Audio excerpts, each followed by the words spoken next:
sure. Here's some things that I dug up directly from the United Nations, which seems to have a presence there and seems to be working throughout the country. Directly from the 2010 report from the United Nations, the increase in poppy cultivation in Afghanistan for heroin since the beginning of the NATO occupation. Roy, could you do something about the noise upstairs, possibly? Yeah, they've rented it. It's another group. It's another group. Okay. The increase, that is not an error. I haven't displaced a decimal there. It went up 1,538%. Guess who had the poppy cultivation almost down to zero? I think it was about 8,000 hectares. The Taliban. Now, I'm not an advocate, not advocating anything else. That's just a fact. So, revenues from poppy cultivation in Afghanistan just in 2010. So this should be the height of the NATO occupation to date. Revenues over $500 million to the farmers. John. Now, yes. Yeah, just so you know, the CIA deals in drugs. Oh, They do, yes. yes. That's Well, why that's a whole other discussion. That's true. Who's this heroin being sold to? The Afghanistan supplies the raw materials for the heroin. 95% of the world's heroin. So like another Mexican. Yes, it's the Mexico of heroin. Yes, Afghanistan. Right, good point. Afghani civilians killed during the NATO military operations. Does anyone have any comment about what I've put down there? Nobody knows. The range makes me cry because, I'm sorry, those numbers say that they don't care. Total aid sent to Afghanistan, I've seen numbers between 35 billion to another decimal there to about 335 billion. I wasn't sure if that included military intervention, but that number, the 35 billion, is directly from the United Nations. From the United Nations. Yes. Cost per kilometer of paved road, $500,000 to $1 million. And someone said to me today, well, that's how much we spend in Canada on the Precambrian Shield. But we're talking flat roads on some desert terrain, and that it's so expensive because the money is going to subcontractors. They're charging $10 million.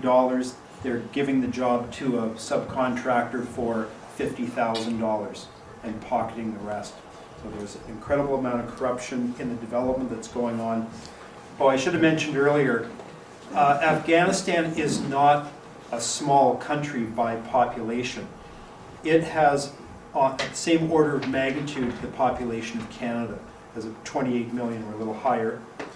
And I looked around for the number of people that are in favor of the NATO occupation. American sources would say that the population welcomes the NATO forces. That is not true. Only about 37% think it's a good idea. And just to finish this off, well, you can see the oil consumption that Roy and the other folks referred to earlier.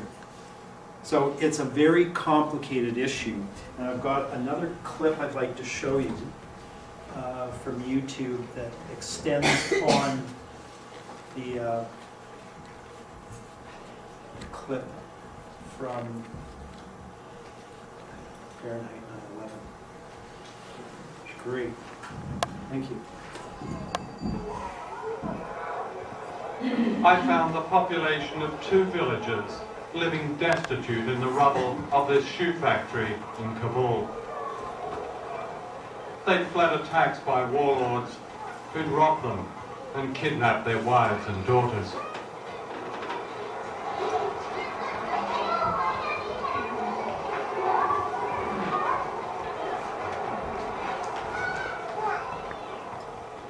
I've spent much of my life in places of upheaval but I've rarely seen such a bombed and blasted and ruined city as Kabul.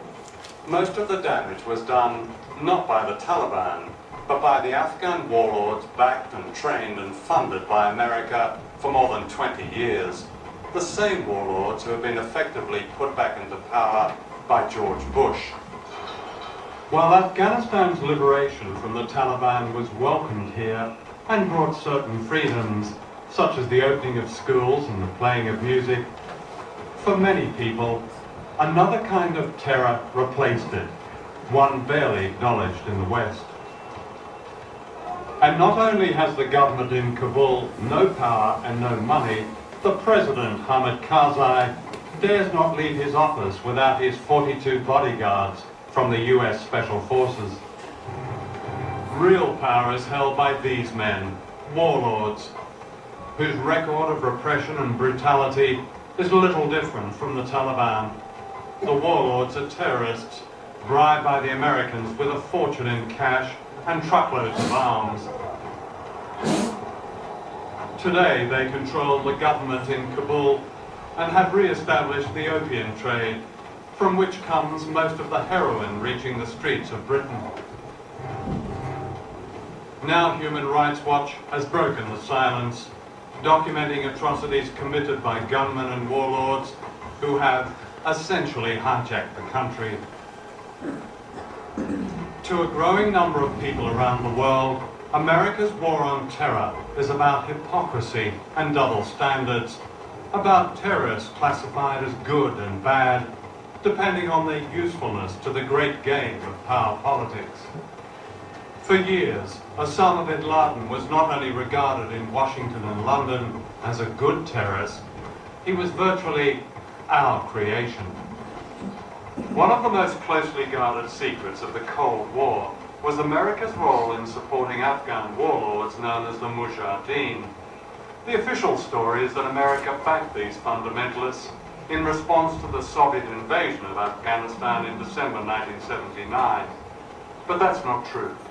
It was 6 months before the Soviet invasion, in July of that year, that President Jimmy Carter authorized $500 million to help set up the Mujahideen, a terrorist organization. The American people were completely unaware that their government, together with the British Secret Service, MI6, had begun training and funding Islamic extremists, including Osama bin Laden. Out of this came the Taliban, Al-Qaeda, and September the 11th.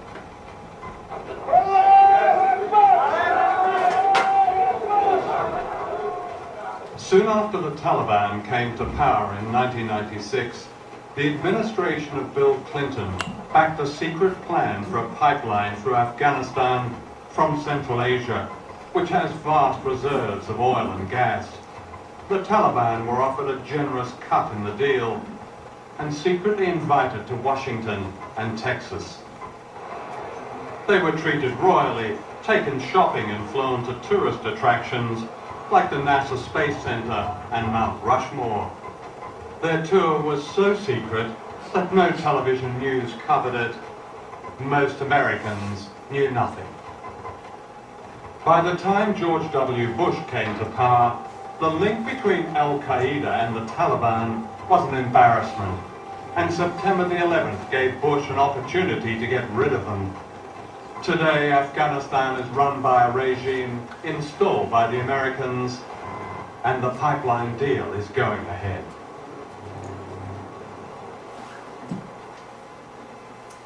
Now, one thing I didn't mention after the first clip, and I'm actually glad I waited. One document that I read from the Canadian Peace Alliance is between the Taliban's visit to Houston, Texas, and throughout the U.S. in earlier 2001, between that time and September 11th, the Taliban more or less rescinded their deal around the pipeline. And they said, we are going to take more control over the country's resources. Fill in the blanks.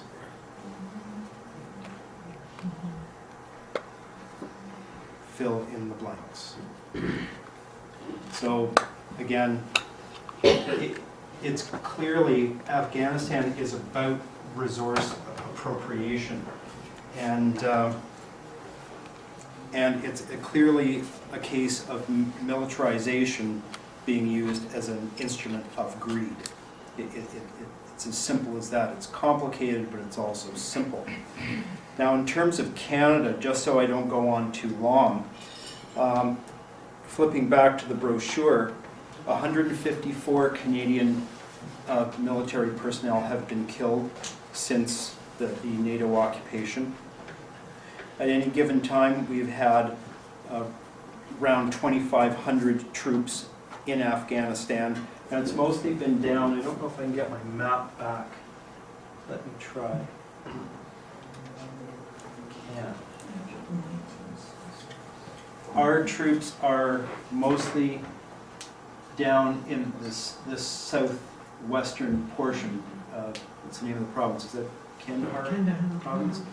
And I had a Trent student talk to me last week that one of the main problems with Afghanistan is not Afghanistan, it's actually Pakistan. The Taliban that are really exercising colonialistic forces the same way the states are. The Taliban were, this may or may not be correct, but sound like they were a tool, a colonialistic tool of Pakistan to get at Afghanistan and its strategic positioning.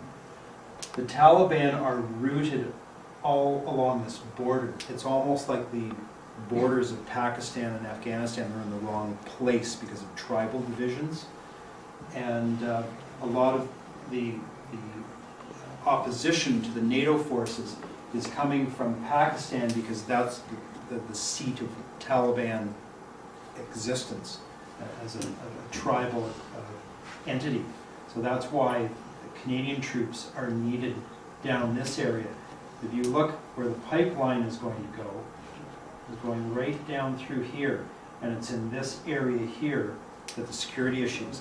Now the warlords are being allowed to have power in the parliament is because they are distributed throughout the country. They have their own little domains.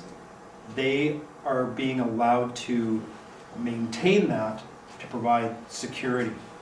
Because if they aren't allowed that, they will cause chaos, and they have the power to do that. So that is the reason the warlords are being given a say in the parliament and a place in the parliament.